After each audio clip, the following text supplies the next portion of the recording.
A lot of people feel like they could never do this because they're like, we don't have the money to buy 10 acres of land. We are growing all of the food that we eat for an entire year on just 1/8 of an acre. I'm here in Ohio at Michelle and Cody More Than Farmer's house, and we are touring their 8-acre garden where they grow an entire year's worth of food for a family of 6. Tell us how these 10 raised beds and a couple yard plots actually feed your family. Sure.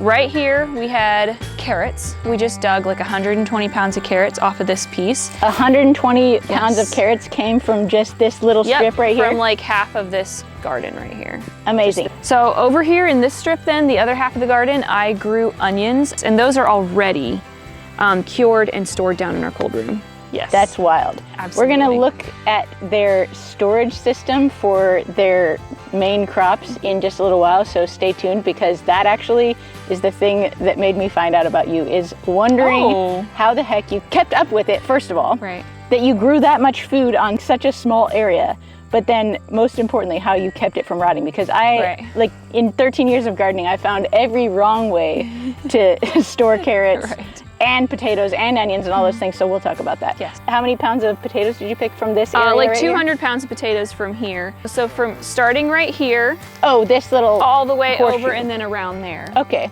but So 200 like pounds of potatoes is a lot, and you can keep your potatoes from rotting. Yes, by curing them well. That's the secret, is curing them. Okay. And then storing them in a room that has the proper temperature and humidity. Again, subtle foreshadowing to the next part of our tour, but this is amazing. And so what was in here? So this whole part was sweet corn, and I did make a mistake this year. So this all was sweet corn up to like here, and so then it shaded this side of my tomatoes. Oh. But that's okay. They're still doing great. So yeah. Yes. Also, I want to bring a self-guided tour, this self-guided tour of your house over to see your corn really quick, because you did your corn right, unlike some of us. Their corn is planted in a square. In a plot, yes. Which I was told this year, after 13 years of gardening in rows, by an old timer, that the reason that my corn isn't as good as it could possibly be is because corn pollinates in a square, not in a line. Yeah. The more you know. Every year is a new lesson. Yes. Well, and also it's nice to have it in a plot because it's not as likely to get blown over. So, or knocked over by my donkeys and dogs. I used to just do like 2 long rows. Yeah. And it always got knocked over every single year. Oh. And I was like, why aren't all the cornfields getting knocked over? And I was like, oh yeah, because they're in a plot. Yeah. So this is dent corn. This is bloody butcher, so it probably is red. I don't want to open it because then the bugs will get in it. This is red corn, and then this is a yellow corn, and we'll be using that for like cornmeal and corn tortillas and things like that. So this is dried corn? Yes, this is for dried corn. This is not like fresh sweet corn. Now, did you have to plant this at a different time than your sweet corn so it didn't cross-pollinate? Yes.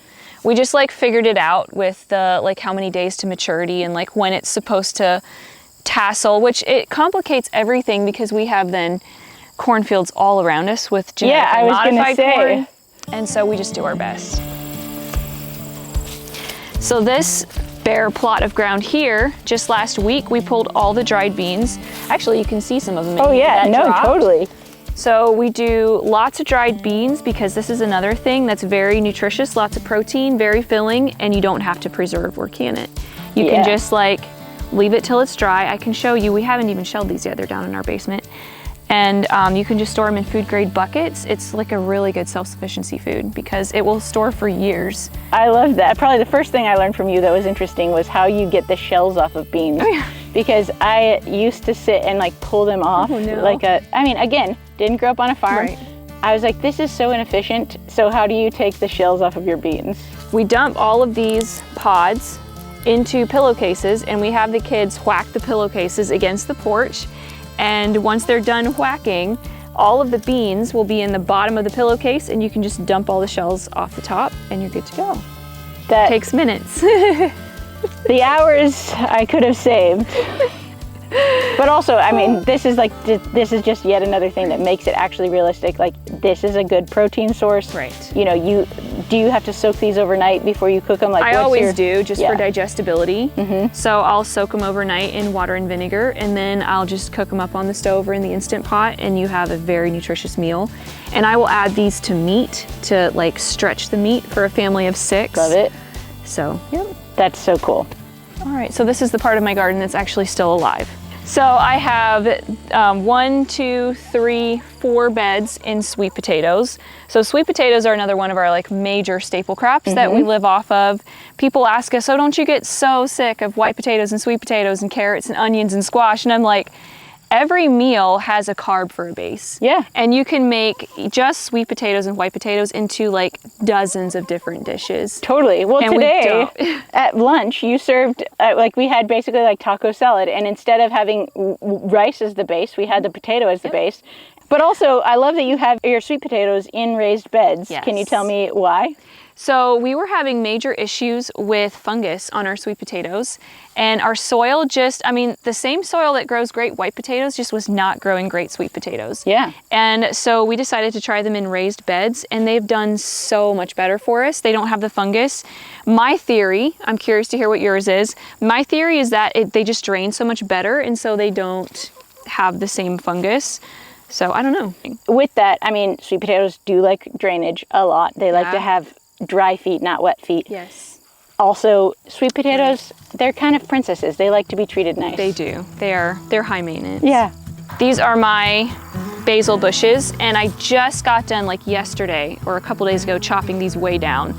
So they'll bush out like bigger yet. And this is endless pesto and I love it. marinara sauce and all the things. I'm also noticing these square cages everywhere. From whence does this come? So we get these from Berlin Seed Company, and they're the best things ever. Yeah. They fold up flat, so they don't take up much storage space at all. Amazing. And they are sturdy. You just like poke them in. I put them on my peppers. I put them on anything that has a tendency to fall over. I hate tomato cages, and this is like an ongoing thing that I'm constantly talking about. But these are actually really great. I mean, for so many reasons. These are amazing. Like, they fold flat. What a dream. They do. That is so we so can cool. have 40 of them in a space like this big. That's very cool. And when we have a lot of like tornado warnings and storms and stuff here. With cages on stuff, I don't have to like be inside like, oh, I wonder if it's gonna knock my plants over, uproot my stuff. These things are awesome. That's really cool. Yes. These butternut squash here were already harvested, so I've just been ignoring these. She made this butternut squash cake for lunch today that was truly amazing. And I'm just like, oh, this is yet another thing that you can make from something that is so easy for you to grow. It is so easy, and it stores like a champ. I mean, you cure these on your porch for 2 weeks, and then you can put them in a cold room, and they stay good for months. And by cure, you literally just mean you pick them, set them on your porch for 2 weeks, and then put them in the basement. It just lets, like in the warmth and a little bit of sunshine, it'll just thicken the skin and heal any bruises or anything like that, and then they just store forever. I love that. That's so cool. Way better than pumpkins. And yeah, my pumpkins will rot within 2 or 3 weeks in Tennessee because it's just so humid there. But butternut squash, you can leave. I have a whole field of it that I actually hadn't even picked yet. I just was like, well, hopefully it self-cures out there because I haven't gotten to it. And yeah, it's just sitting there waiting for me. Absolutely. These peppers continue to go bananas, but my fridge Are they banana peppers? They are. Oh! I didn't even mean to do that. I have a fridge full of peppers already, and I'm not making salsa this year because I have so much left over from last year. So we're just like, I'm pickling them and doing everything I can think of with them. I love it. These are just a quick fall planting of red beets and some radishes, and I just realized that my family doesn't really like radishes, so who does really? Cover crop. Yeah, it's a great cover crop. And then here is a small plot of carrots that we will eat. These will be our snacking carrots, like our fresh, those sweet candy carrots. And it needs to be watered. It's a little bit, I've been watering. It's nice down there. So. Oh, I also like what you just did, because the thing is, it does look really dry on top. But when you think about a carrot is a root vegetable, it's going to go down. So you pulled it back down to where those roots probably are, and it is nice and moist down there. Yes. And that's where mulch really helps us out. Absolutely. And I haven't mulched this because our leaf pile ran out. And our grass, you can see it has little seed heads. Oh yeah, you don't want to I don't want to put that on here. So. That makes sense. So we are currently sitting in the shade of a tomato fence. Tell me what's going on here. So this is about, I think I did 15 tomato plants this year, and this is gonna be enough tomatoes for me to make all of my tomato condiments. So I make barbecue sauce, marinara sauce, ketchup, salsa, chunk tomatoes, tomato juice.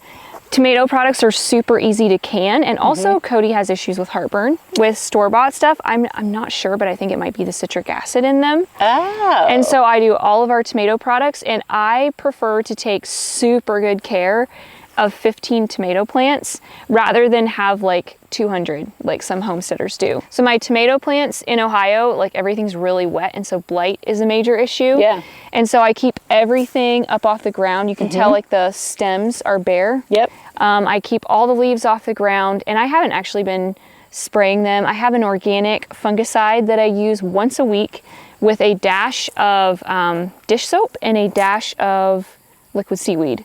Oh. And that keeps my tomatoes healthy for the entire year. And also having the ground covered, the soil covered, so that when it rains, the soil-borne diseases don't like splash up onto. Yes, so you just put your like fall leaves that you've raked up underneath your tomato plants. Rain comes, it doesn't wash that blight back up onto your plants. Absolutely. That's great. Yep. This is what I call my cold frame. Yep. I have this planted. This is full of cilantro right now that like reseeded, dropped all of its seeds. Yep. I just threw some potting soil on top of there because I ran out of compost. Yeah. But I'll have some more in the spring. And then all of this is planted in greens. And then as soon as the greens come up, I will mulch it really good with some grass clippings or some leaves or something.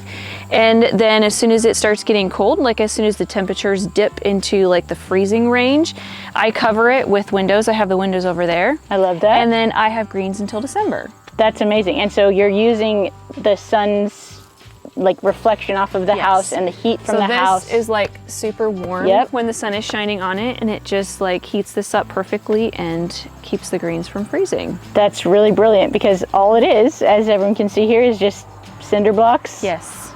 Couple, are those recycled windows even, I would bet, they are knowing recycled who you windows, are? yes. I will also say that one of the things that led us to you is that you guys have a very similar story to us. Like you started with basically nothing and have built your way up. Like you started your first garden because you needed food for your family. We needed food for our family because we started growing our own food because we found out very quickly that healthy local food was expensive. Oh yeah. And we couldn't feed a family on it, and we were like, well, we're gonna have to do it ourselves if we want to eat that way. Totally. Can't forget this. Absolutely This is not. my herb garden. And this over here was full of chamomile. And I have like jars and jars of dried herbs inside that come from this raised bed. And do you use them for cooking, for teas? Yes, I use the echinacea for teas. There's parsley that can be used medicinally, but I also just use it in chicken noodle soup. Then oregano, tons of sage. I actually had to like cut this bush way down. And then lavender. And then I have tons of chamomile that I use for tea and tummy aches and all the things. I love it. And also, all of these red raspberry leaves are also very medicinal. Yep. And so in the spring, I would never harvest these because they're not like the fresh green leaves. But in the spring, I harvest a ton of red raspberry leaves and dry those for tea. Awesome. Also, you have a really incredible asparagus patch over here. Not to self-guide my tour here, but I'm very, very excited about your 9-foot tall asparagus here. Massive asparagus patch. So I started this asparagus from seed. Amazing. And I used to have like this whole area was asparagus. That was when we were growing for farmers markets, and asparagus, you can get a very high price for it, and it's very easy to grow actually. Yeah. However, I don't know if outside my own garden I've ever seen stalks that fat. Yeah, I get stalks like this fat. I mean, here again, it comes down to your soil. Yes, it does. Like I get people asking me all the time, like, how do you grow carrots like that? Or how do you grow asparagus like that? Or how do you get your onions to get that big? And I'm like, it's your soil. Yes. I can't give you any other tips. It's what's in your soil. Mulching helps like crazy because it keeps that water in there. So I usually mulch my asparagus. Amazing. And then in the fall, so coming up shortly here, we will cut off all of these fronds down to the ground and burn them because the bugs like asparagus beetles tend to overwinter in the fronds. And so once they start turning brown, we burn them. and that cuts down on basically all of our asparagus beetles. We used to have major infestation. So you have super huge, juicy, thick stalks. Yes. Everyone tells me that, oh, those enormous stalks are going to be so woody and gross. No. No, that's because you're used to grocery store asparagus. Yes. If there was asparagus in the grocery store that was that fat, it would be awful. Yeah, it would probably be tasty. But from your garden, yes, it is like juicy and tender, not stringy at all. Popping back to our homestead in Tennessee for a second, I'm about to show you how we store a year's worth of food for our family. And spoiler alert, it's all in 4 chest freezers. And as cool as these chest freezers are, pun intended, what Cody and Michelle are doing to keep a year's worth of harvests cool at their place is so much cooler. Again, pun intended. So make sure you stay tuned for that later in this video. And in the meantime, let's talk about the sponsor of today's video, Jackery, because living here in Tennessee, in Tornado Alley, after the hundreds and hundreds of hours, blood, sweat, and actual tears that has gone into putting a year's worth of food in our freezers, the thought of an extended power outage and losing all of this is not just an emotional loss, it would be financially devastating as well, and we just can't afford to do that. And that's exactly why we've been relying on Jackery battery backup systems since we moved to Tennessee. And this is our new solution in that regard. This is the all-new Jackery HomePower 3600 Plus, and it is a powerhouse. Literally, it can power our house. The reason we chose this unit is because it is an essential home backup power system. It has a 3600 watt output, which means that it can handle the power surge of a big appliance like a freezer kicking on. But the cool thing about this thing is that if we have a long extended power outage, like we have had many times here, all we have to do is pop on the solar panels during the daytime and the whole unit can recharge as fast as 2 hours. This thing is very well equipped to be able to back up everything you need in your house. It's got all kinds of USB, USB-C, regular power cords, and a 240 output as well. But here's the thing that makes this unit actually stand out as a home backup unit. We had a professional install a manual transfer switch that switches all of the essential home appliances for our home over to this unit with just the flip of a switch in a power outage, which is huge because we no longer have to run a whole bunch of extension cords or anything else when we do have a power outage. It also functions as an uninterruptible power supply, which means that when we're in the middle of editing a video and the power suddenly goes out, it switches over to this unit in less than 10 milliseconds, which means that the computer doesn't shut down and we don't lose our work. And that's huge for us. And because life on the farm is so incredibly chaotic, one of the things I like most about this unit is that on a single charge, once a year, it will only lose up to 5% battery life over an entire year. So I'm not worrying about keeping it on a trickle charge. I don't have to maintain a gas or a diesel engine. I don't have to do winterization and make sure I have fuel on hand. I can charge this thing once a year and then count on it all year long, no matter what weather or power things come our way. So if you are looking for a solid battery backup system for your home, I highly recommend you check out the Jackery HomePower 3600 Plus. There's a link below that you can click for more information on the unit, and a huge thank you to Jackery for sponsoring this video and making videos like this possible. So, I mean, we call our gardening lazy gardening because it truly just basically needs nothing. Yes. But you kind of have to do that if you're going to actually be realistic about how you're growing your food for your family, right? Right. So tell me some of the things that you do to make sure that it's easy for you to garden or realistic for you to garden. Okay. For me, like one of my strategies with kids and not having overwhelm, we grow lots of root vegetables because I don't have to can and preserve those. Number one, that's my number one tip. And number two, I really try to just maximize everything that I do. When it comes to sweet corn, instead of planting like succession plantings of sweet corn, I try to just plant one big picking and then I'll have like 2 massive preserving days and then I'm done with sweet corn for the year. Yeah. So for my raspberries, some people like to have raspberries trickling in all through the season. I would prefer to just have a big fall crop so that I can just focus on raspberries. With green beans, I only do those every other year because those take like a lot of picking and snipping and snapping. Whereas broccoli, I can just cut the head off and I have a massive amount of food that did not take me long to harvest, and I can just blanch it, throw it in freezer bags, and I save myself a ton of time. So rather than succession plantings, I prefer to do one big planting of something and preserve it in some way. rather than just constantly have fresh food coming in. And I would love to have fresh food coming in all the time. But then your full-time job would be gardening and picking and harvesting fresh food for every dinner.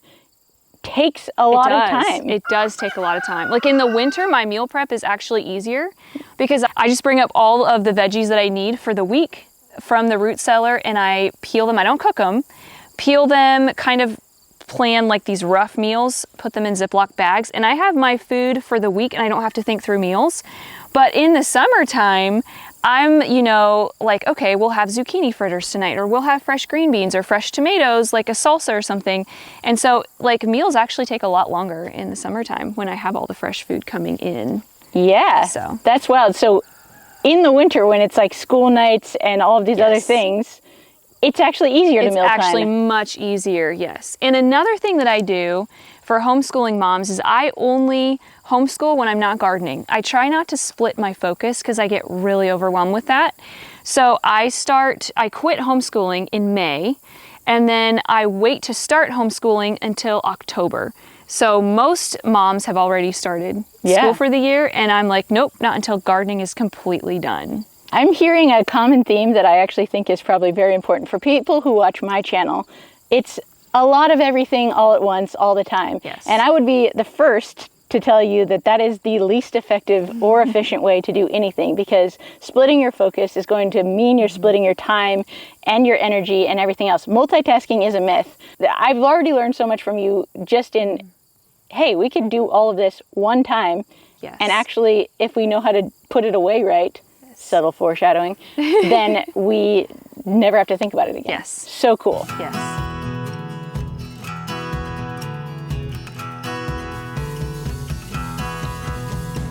This is our personal grocery store. That's what I like to call it. I love it. Yes. I love it the most because this is not the most spacious place in the world. It is not. And yet you are still able to store a ton of stuff that you're going to eat. I noticed a few things right off the bat. You have a lot of 5-gallon buckets. Yes. And also this is just a beautiful masterpiece that I hope you photograph sometimes in beautiful light. And then you also have 2 chest freezers. Yes, we actually have 3.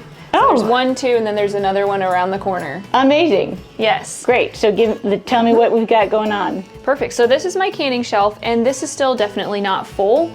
Probably this entire thing will be full by the time I'm done because I'm still thick into the tomatoes. Yep. So I'm definitely not done with tomatoes yet. So most of this stuff is going to be tomato products because that's like the main thing that I can. So we've got ketchup, and then all of this is marinara sauce. Yep. All of this is marinara sauce. And then tomato juice, raspberry jam, there'll be more of this. And then all of that is barbecue sauce, chunked tomatoes, there'll be more of these coming. And we'll also be filling another shelf with applesauce and probably bone broth. So yeah, more of this to come. And then up here we have dried beans. Yep. And we'll be refilling this. I'll show you what we have around the corner in a second. So we'll have a bunch more dried beans up there. And then down here is like salt, sugar, rice, beans, wheat berries, what else is there? Oatmeal. So all of our dried bulk goods we store in food grade buckets. That way we can just stay out of the grocery store.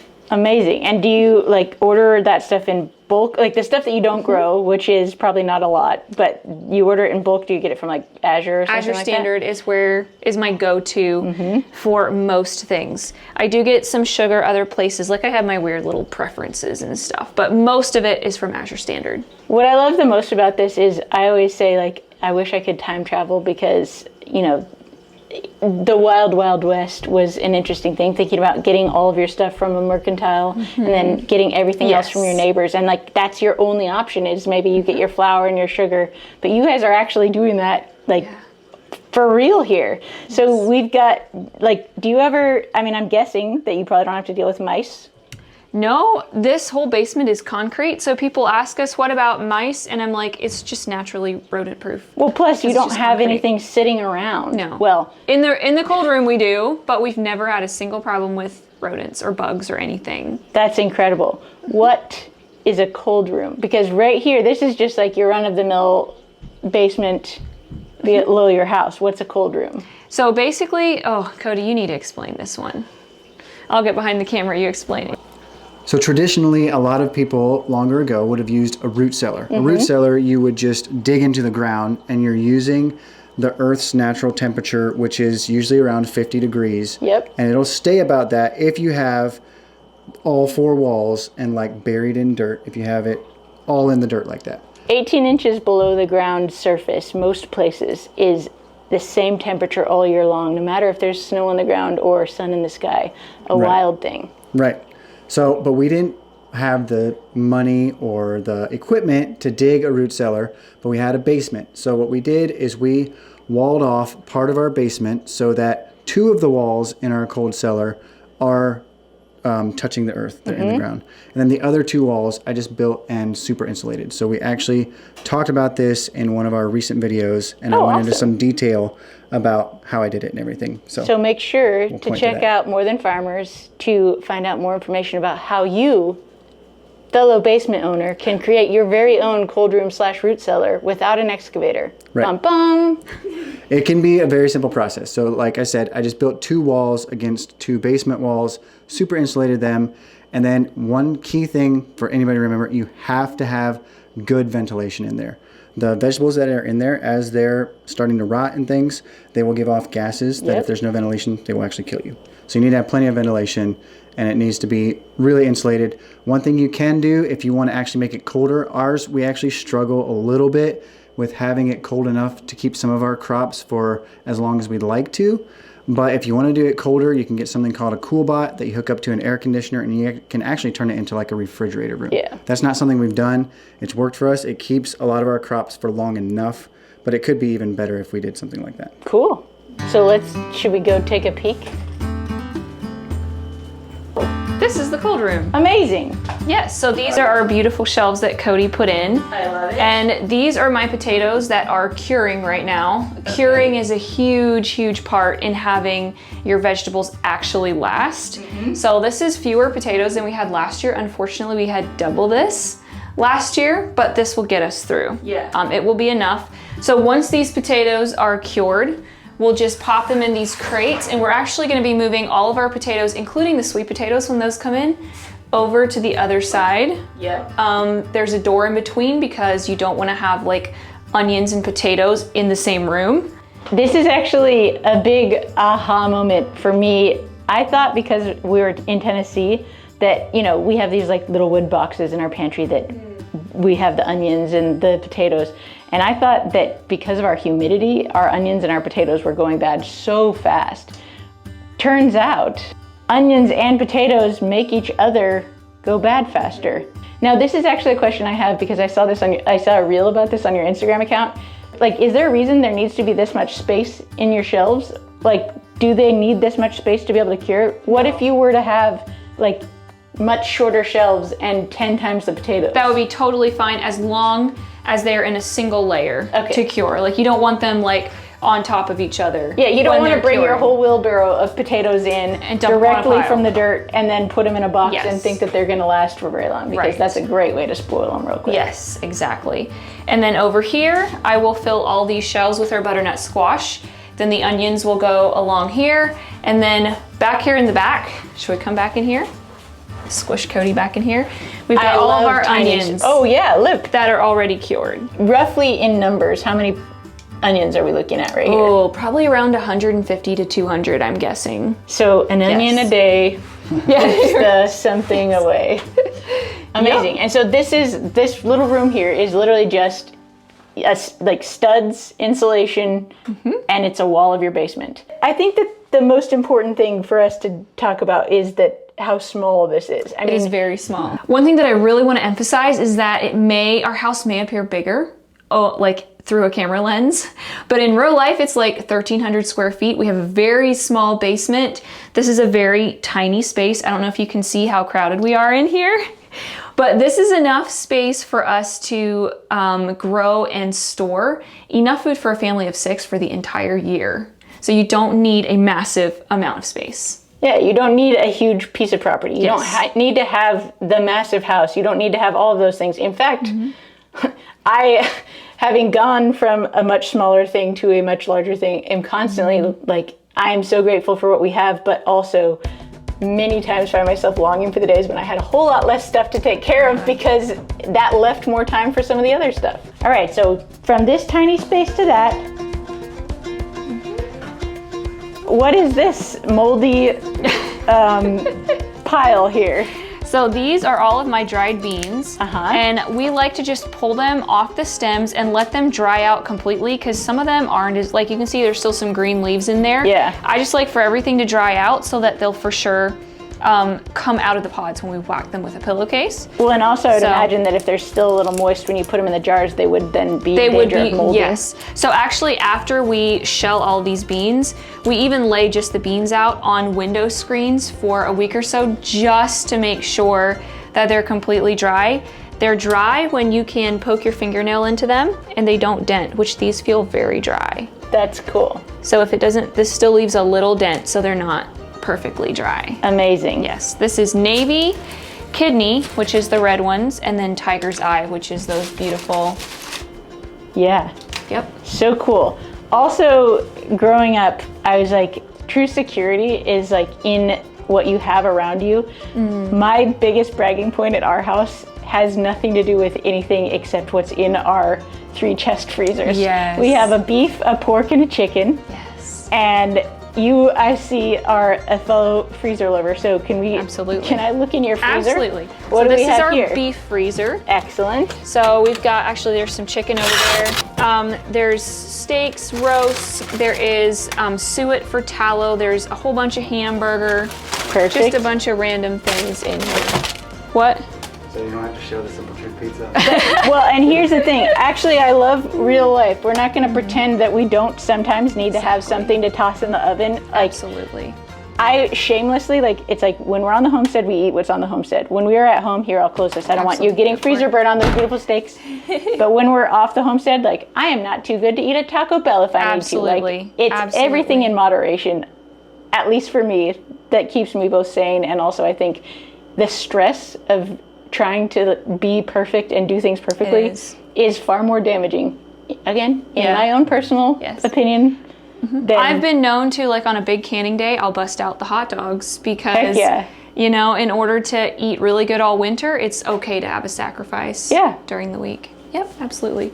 And then this here is our carrot fridge. Okay, this is the thing that I wanted you all to see probably almost as much as that because you literally pull them out of the ground. Yep. And then put them in plastic bags. I put them straight into these plastic bags. Do you wash them first? Nope, no washing. I tape this up. You can see there's some condensation in there. That's actually a good thing. I want a little bit of moisture in there, not too much or they'll get slimy, which is why I don't wash them. Yep. But I cover up all the air holes, and if you don't cover up the air holes, I noticed that the carrots will get, like, they'll kind of shrivel and get a little rubbery. Yeah. And so you want just a little bit of humidity in there. And these stored last year for us for 10 months. That's insane. So it is insane. You have fresh carrots for 2 months, and then you have stored carrots for 10 months, and then a lifetime supply of Olipop. This is our chicken freezer that is freshly stocked. And you raise all these chickens out in your yard, right alongside your garden, right? Yep. Amazing. Yes. So you can raise this much meat on not a lot of land. Absolutely. I feel like this is a common theme. Exactly, exactly. I think this is 65 chickens in here. And that's a year's worth of chicken for your family? Yes, because we like have a whole bunch of beef too. I go a little heavier on the beef than I do on the chicken. Same. Just a personal preference. Same girl, same. Yep. And then this here is my berry and vegetable freezer. So it's a bit in a disarray right now because as I preserve things, I just throw them in here at the end of preserving day. Yeah. I've got peaches, sweet corn, raspberries out of my ears. There's broccoli, green beans, lots and lots of freezer jam. Amazing. Strawberry jam, all sorts of things. Zucchini brownies, all the things in here. This is great because I love showing stuff like this because this is like both the in progress for some and the finished product. Like for me, if I'm too busy to do something with it, I will literally take it straight from the garden, put it in a bag and put it in the freezer and then deal with it later. Yes. Or forget it's there and then sometime in the middle of the winter, I'm like, oh. Exactly.